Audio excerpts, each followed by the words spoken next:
नमस्कार दोस्तों, आप सभी का स्वागत है हमारे YouTube channel Ashok Chawla education app पर। दोस्तों आज हम मिल रहे हैं संस्कृत गद्य की पाठ्य योजना के अंतर्गत, जिसका प्रकरण रहेगा स्वास्थ्य संरक्षणम।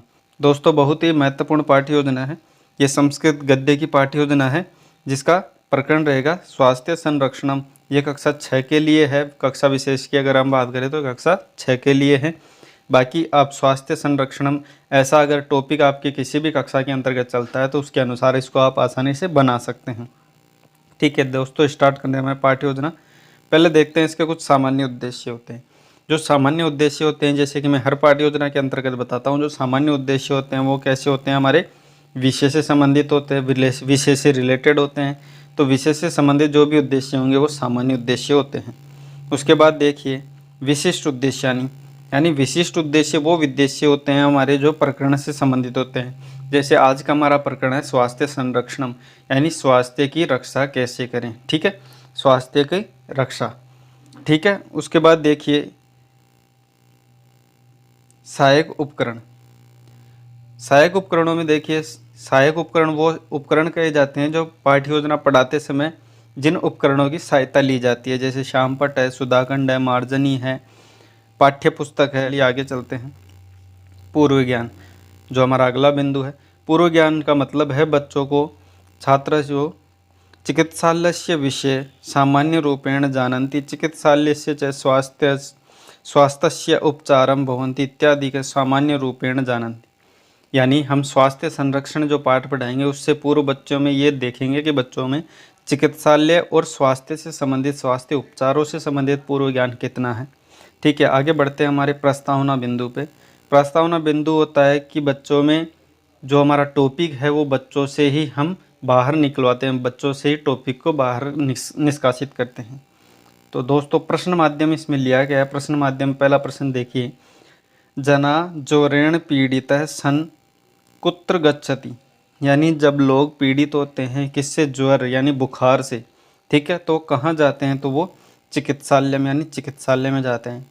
दूसरा प्रश्न देखिए, चिकित्सालय जना किमर्थम गच्छति, कि चिकित्सालय में लोग क्यों जाते हैं, किमर्थम क्यों जाते हैं। तो रोगाणाम निवारणाय, रोगों का निवारण करने के लिए।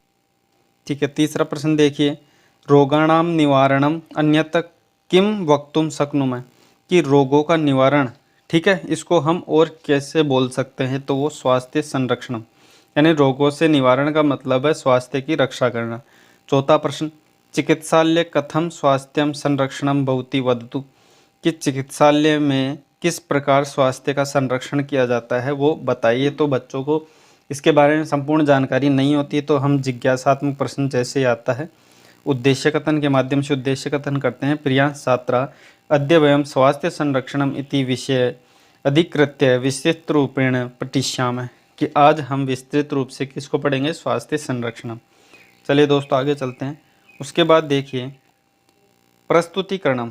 अब हम आपको, तो इसमें क्या होता है, प्रस्तुतिकरण में क्या होता है, छात्र अध्यापक पूरे पाठ का प्रस्तुतिकरण यानी पूरे पाठ को विस्तार से बच्चों के सामने प्रस्तुत करता है। तो ये जो विषय वस्तु है उसको प्रस्तुत करेगा। ठीक है, ये सारी विषय वस्तु आप देख सकते हैं। और दोस्तों इसकी पीडीएफ की लिंक मैं डिस्क्रिप्शन में डाल दूंगा, तो डिस्क्रिप्शन से आप पीडीएफ की लिंक को टच करोगे तो हमारे टेलीग्राम चैनल पर पहुंच जाओगे और वहां से आप जैसे इसको डाउनलोड करोगे तो आसानी इसको बना सकते हो। आगे चलते हैं, हमारा अगला बिंदु है आदर्श वाचन। आदर्श वाचन में क्या होता है, छात्र अध्यापक अपनी जो संपूर्ण विषय वस्तु होती है उसको प्रस्तुत करता है बच्चों के सामने। उसके बाद देखिए अनुवाचन। अनुवाचन में क्या होता है, छात्र अध्यापक क्या है कि कुछ बच्चों को, यानी यहाँ पे लिखा होता है कतिपय छात्रान, यानी कुछ बच्चों को खड़ा करके और उनसे जो पाठ पढ़ाया है उसी पाठ का रिपीट करवाता है, मतलब बच्चों से पढ़वाता है, कुछ बच्चों से। बाकी बच्चे क्या होते हैं उसको ध्यानपूर्वक सुनते हैं। ठीक है, आगे चलते हैं अगले बिंदु पे, अशुद्धि संशोधनम। यानी जब छात्र अध्यापक कुछ बच्चों से पाठ को पढ़वाता है तो कुछ बच्चे अशुद्धि कर देते हैं उसमें, और उन अशुद्धियों को ही छात्र अध्यापक ब्लैक बोर्ड के माध्यम से उनको लिखता रहता है। अब देखिए काठिन्य निवारण जो हमारा अगला बिंदु है, इसमें क्या होता है कि जब बच्चों को जिन शब्दों में बोलने में कठिनता हुई है उन शब्दों का क्या है कि वाक्य प्रयोग या फिर किसी भी विधि के माध्यम से, प्रविधि के माध्यम से उनको डिटेल्स बच्चों को बताएगा कि शब्द का अर्थ क्या है। जैसे मातुला जो शब्द है उसका अर्थ बताएगा कि इसका अर्थ है मातु, माता। ठीक है, वाक्य प्रयोग भी करके बताया, मातुला अस्मासु स्नेहति, यानी हमारे को जो प्यार करती है वो माता होती है। ठीक है, वाक्य प्रयोग करके बताएगा। वैसे ही भवत्येव चिकित्सायक है, प्रवारक है। ठीक है, वैसे इन सभी शब्दों के अर्थ छात्र अध्यापक बच्चों के सामने बताएगा। उसके बाद होता है बोध प्रश्न। बोध प्रश्न में क्या होता है, जब विषय वस्तु बच्चों के सामने प्रस्तुत कर दी, बच्चों से कठिन शब्दों का अर्थ भी हमने क्लियर कर दिया, उसके बाद में कुछ प्रश्न पूछे जाते हैं कि विषय वस्तु बच्चों को समझ में आई नहीं आई। इसके लिए प्रश्न करेगा, सुरेश है हर्षेण सह कुत्र गच्छति। सुरेश हर्ष के साथ यानी खुशी के साथ कहाँ जाता है, तो वो कहाँ जाता है, चिकित्सालयम। अस्माकं मन केन स्थिरम भवति, हमारा मन किससे स्थिर होता है, तो योगासन। सुरेशस्य क्या पीड़िता आसीत्, सुरेश की क्या पीड़ा थी, मातुलः।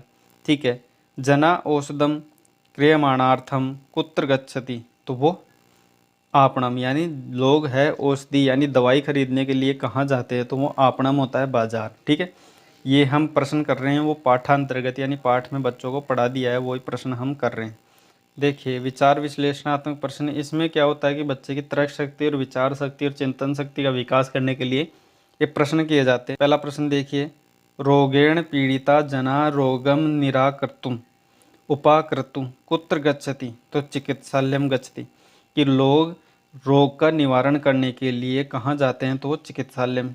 तो बच्चा तो इतना सा जवाब दे के छोड़ देगा, लेकिन छात्र अध्यापक उसका स्पष्टीकरण के माध्यम से संपूर्ण डिटेल्स देगा। उसके बाद वैसे ही दूसरा प्रश्न पूछेगा और उसका बच्चा अगर किंचित जवाब देता है तो उसका स्पष्टीकरण के माध्यम से छात्र अध्यापक संपूर्ण जवाब देता है। उसके बाद देखिए मूल्यांकन। देखिए मूल्यांकन है, इसमें देखिए बच्चे को ऐसे प्रश्न किए जाते हैं जो संपूर्ण विषय वस्तु को प्रस्तुत करते हैं। देखिए पहला प्रश्न देखिए, जना तस्मै चिकित्सालय स्पृशन्ति यह, तो इसमें ऑप्शन पाठांतर्गत दिया गया है तो उसके अनुसार आपको बढ़ना है। रिक्त स्थान पर पूर्यते, रिक्त स्थानों की पूर्ति करें। इसमें पहला प्रश्न देखिए, रोगग्रस्त जना गच्छति, तो रोग से ग्रस्त लोग कहाँ जाते हैं। ठीक है, रक्त कोशात रोगिणां करते स्वीकृति, यानी रक्त कोश यानी ब्लड बैंक जिसे हम कहते हैं, रोगिणाम करते स्वीकृति। ठीक है, उसके बाद देखिए श्वेत प्रवारक धारक भवंती, ऐसे मतलब 3 से 4 प्रश्न हम इसमें कर सकते हैं। अब देखिए हमारा अगला बिंदु है गृह कार्य। गृह कार्य में 2 से 3 प्रश्न आप ले सकते हैं, बाकी इसमें एक प्रश्न को भी उचित माना गया है, तो आप जितने चाहे इसमें ले सकते हैं। ठीक है, तो इसमें पहला प्रश्न देखिए, चिकित्सालय के कार्य रतः भवंती विलिख्य आनयतु, कि चिकित्सालय के अंतर्गत कार्य कौन कौन से होते हैं उनको लिख कर लेके आएँ। दूसरा प्रश्न देखिए, योगाभ्यासेन प्राणायामेन च के लाभासन, यानी योगाभ्यास के अंतर्गत जो प्राणायाम है उसके क्या क्या लाभ है वो लिख के लाएं इत्यादि। मतलब 2 प्रश्न काफ़ी है मेरे हिसाब से। तो दोस्तों इसी के साथ हमारी पाठ्य योजना समाप्त होती है। मिलते हैं फिर एक नई और रोचक पाठ्य योजना के साथ। ये पाठ्य योजना अगर आपको सपोर्टेबल लगी, आपको अच्छी लगी है, तो वीडियो को लाइक करना, और वीडियो देखने के लिए आपका बहुत बहुत धन्यवाद।